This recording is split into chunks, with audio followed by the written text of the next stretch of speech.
Hi there, this is Laura Brandenburg from Bridging the Gap.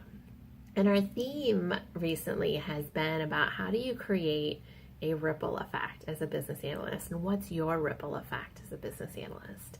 And today I want to go a little bit deeper and share 3 examples of ways that some of our course participants have used business process analysis and improvement activities to really transform their career.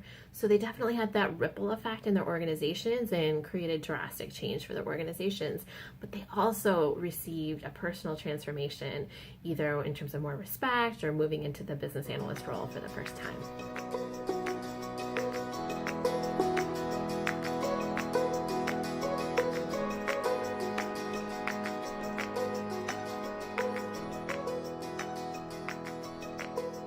So let's jump right in and talk about their stories. And actually, before we do that, I didn't want to forget, we're in the middle of getting ready to run a live session of our business process analysis and improvement course. We haven't done this in almost a year and a half, so it's been a long time coming to just run a live session just of this course. And at the end of the video, I'm going to share some details about how you can get a snapshot of that, our introductory lesson, completely for free. There should be a link below, and that's a great way for you to learn more about how to apply these techniques, and also check out the course and see if it's going to be a good fit for you. That free lesson is only available for a limited time, and our course is going to get started pretty soon, so be sure to check us out for that. Okay, so let me jump right in here though. We have the first story is Archana. So Archana was a practicing business analyst when she started coming to the business process course, but she had this frustration where she wasn't getting all the requirements that she needed, and she would kind of like communicate out to the stakeholders, and it was really waiting for them to bring the requirements to her, and she didn't have a strategy for reaching out and getting the requirements from them. And so when she took the course, she started doing the techniques right away and the projects that she was actively involved in as a BA.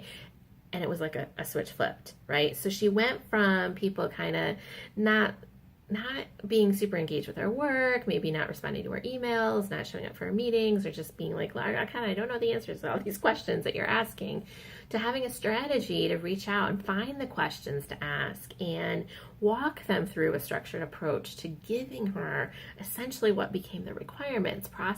All your functional requirements in the software, they just kind of fall out of the business process. So, and when you start to talk at that level, often stakeholders are much more like, it's much easier for them to give you the information you need that you can then pull the requirements out of as a business analyst. So fast forward, I think it was within a year or two of participating in the course, Archana is really thriving in her business analyst role. She's actually been promoted to a senior business analyst and is in charge of updating and improving the practice in her organization.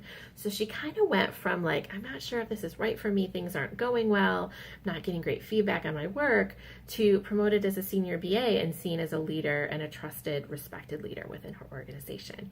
First story. So for those of you who are practicing BAs, if you're not doing this kind of thing, that's the kind of shift it can have for you. So let's talk next about Adam.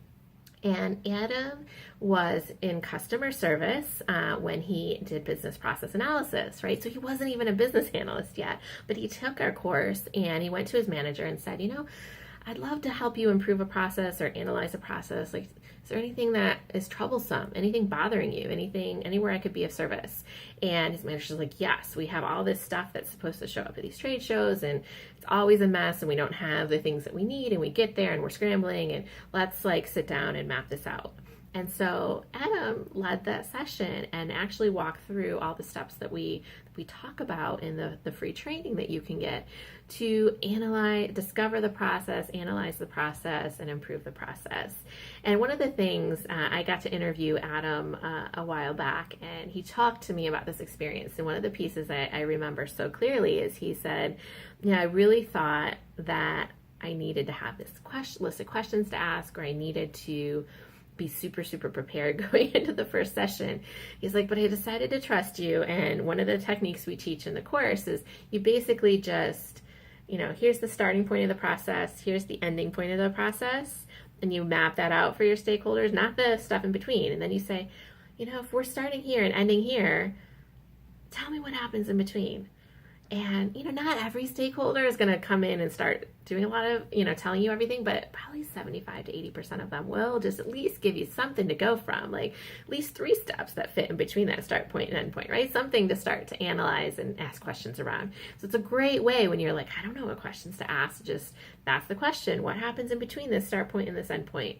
And it worked for Adam. And I know, that's a quick tip that you can apply if you're like, where do I start on a project? Just, hey, here's the start point, end point. Tell me what happens in between. Let's draw it out together.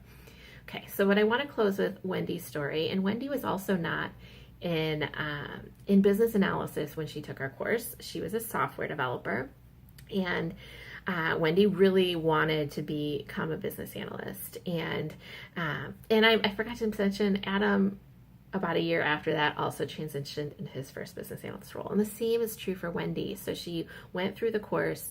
She documented a process actually in her technology organization. We don't think of technology as a business process, right? Technology and business aren't those 2 separate things, but she documented the process that her tech team went through to customize and release and deploy updated software for a client.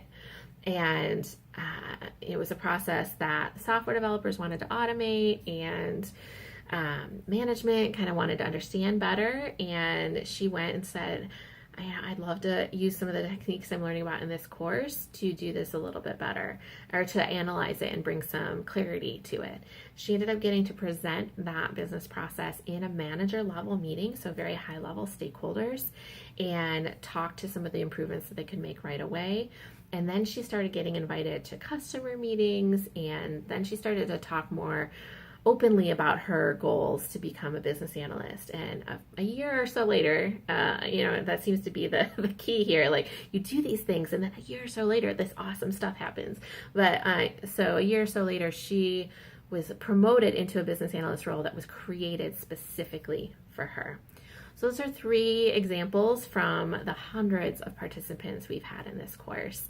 And there have been so many business processes that we've seen come through. Like, it's just absolutely amazing, the variety. There's probably a dozen examples that I speak to in the free training. So if you do want to take this a step further and figure out, how can I apply this in my career and my organization, be sure to pick up the free training. It's available just for a few more days. And so if you're watching this video long after we published it, I apologize, it might not be available anymore, but get on our email list so that you can get future notifications of free training and other stuff that we're doing and not miss out on anything in the future. But go ahead, download the free training, go through it, and you're going to learn what a business process is, what techniques we use, and the three phases of business process improvement. And we're also going to help you pick a process that you can analyze and improve. And that might be like, hey, I can't do this, but like, remember, Adam did it, Wendy did it, Archana did it, right? They were all in maybe similar, probably a little different, but they were in your shoes not too long ago, and they did it, and it made a big, big difference for them.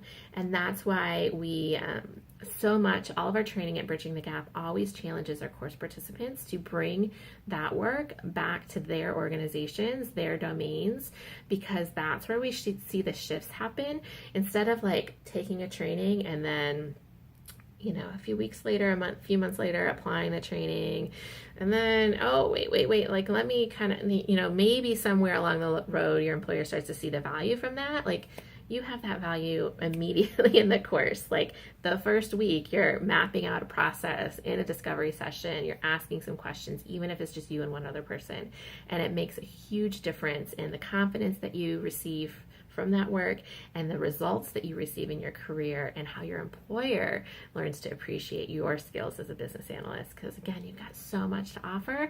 We're just going to help you put those tweaks and those structures in place to make it a reality. So again, I'm Laura Brandenburg from Bridging the Gap, and we help mid-career professionals like you start business analyst careers. Be sure to get the free training while you can, and we'll be back again soon with some more content for you. Thanks so much.